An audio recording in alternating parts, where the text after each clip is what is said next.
Hello guys, இன்னைக்கு நம்ம எந்த கோயில்ல இருக்கோம்னு பாத்தீங்கன்னாக்கா திருவேற்றியூர் தியாகராஜ சுவாமி உடனுறை வடிவுடை அம்மன் கோயில்ல தாங்க. இந்த கோவில் தமிழகத்திலேயே உள்ள மிக பழமையான சிவாலயங்கள்ல இதுவும் ஒண்ணு.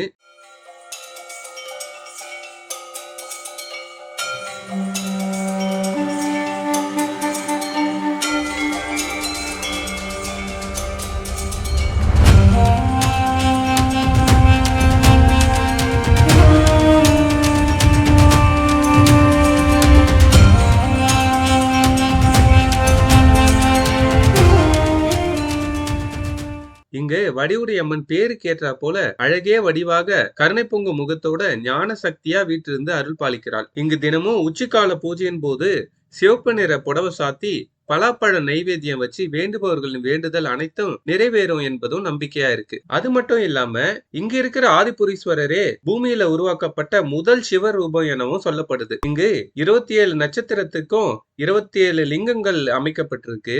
63 நாயன்மார்களுக்கும் இங்கு சில தனியா இருந்தாலும் இவர்களில் 4 ஒருவராக போற்றப்படும் சுந்தரரே முக்கியமா கருதப்படுது. ஏன்னா இத்தலத்துலதான் சுந்தரருக்கு சிவபெருமானை திருமணம் செஞ்சு வச்சதா புராணங்கள் சொல்லப்படுது.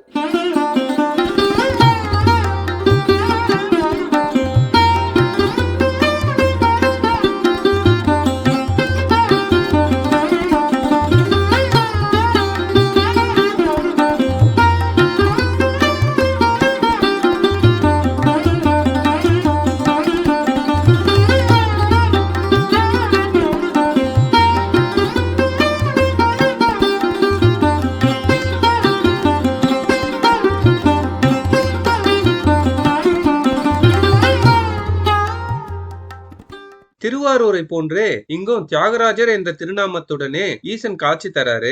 சிவபெருமான் திருவிளையாடல் மதுரையில மட்டும் இல்லாம இங்கேயும் நடந்திருக்குங்க. அது மட்டும் இல்லாம இந்த கோவில்ல ஆண்டுதோறும் மாசி மாதத்துல பிரம்மோற்சவம் நடைபெறுது. வழக்கமா மத்த கோயில்கள்ல நடக்கிற மாதிரி 10 நாட்களும் நடக்கும். இந்த விழாவில ஆயிரக்கணக்கான பக்தர்களும் கூடுவாங்க. எல்லா கோயில்களிலும் வழக்கமா திருவிழானா சாமிக்கும் அம்பாளுக்கும் தான் திருக்கல்யாண உற்சவம் நடைபெறும். ஆனா திருவெற்றியூர் மாசி பிரம்மோற்சவ விழாவின் போது சிவனாருக்கும் அம்பிகை திருக்கல்யாணம் நடக்காது. அதுக்கு பதிலா சுந்தரருக்கே திருக்கல்யாண வைபவம் நடக்குது. இதுக்கு சிவன் ஆடிய திருவிளையாடலே கதையா சொல்லப்படுதுங்க.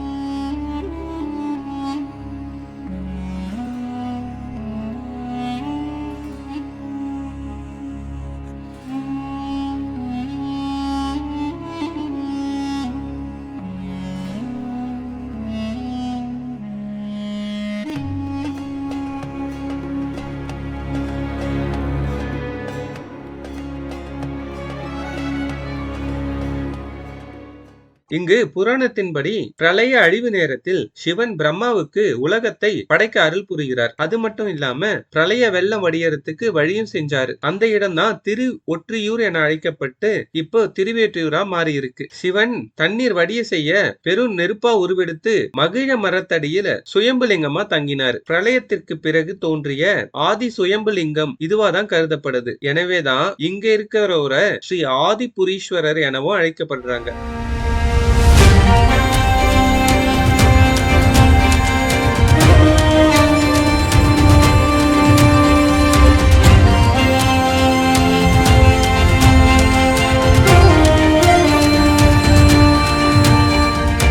ஞானசக்தியா விளங்கும் வடிவுடை அம்பாள் தெற்கு திசையை நோக்கி நின்ற கோலத்துல வீட்டு இருக்காங்க. இந்த அன்னைக்கு திரிபுர சுந்தரி, வடிவுடை மாணிக்கம் என்ற பெயர்களும் இருக்கு. 4 கரங்களோட அபயவரத முத்திரையோட பக்தர்களுக்கு குறை கேட்கும் விதமா வலதுபுறம் தலை சாய்ந்தபடி அம்பாள் காட்சி தராங்க. இங்க பௌர்ணமி தோறும் காலையில இச்சா சக்தியான மேலூர் திருவுடை அம்மனையும், நண்பகல்ல ஞானசக்தியான திருவெற்றியூர் வடிவுடை அம்மனையும், மாலையில கிரியா சக்தியான திருமுலவாயில் குடியுடை அம்மனையும் வணங்குவது பல்வேறு நன்மைகளை அருளும் என்பது ஐதீகம். இதோட சிறப்பு என்னன்னா இந்த 3 திருவுருவங்களையும் ஒரே சிற்பி தான் வடிவமைத்தாருன்னு கூறப்படுது. நாங்க இந்த கோயிலுக்கு வந்து ஆதிபுரீஸ்வரர் மற்றும் வடிவுடை அம்மனோட அருளோட வீட்டுக்கு கிளம்பிட்டோம். நீங்க யாரெல்லாம் இந்த கோயிலை பார்க்கலையோ மறக்காம போய் கோவிலை விசிட் பண்ணுங்க. இது போல ஆன்மீக சம்பந்தமான வேற ஒரு வீடியோல சந்திக்கிறேன். அது வரைக்கும் நம்ம சேனலை ஃபாலோ பண்ணிக்கோங்க.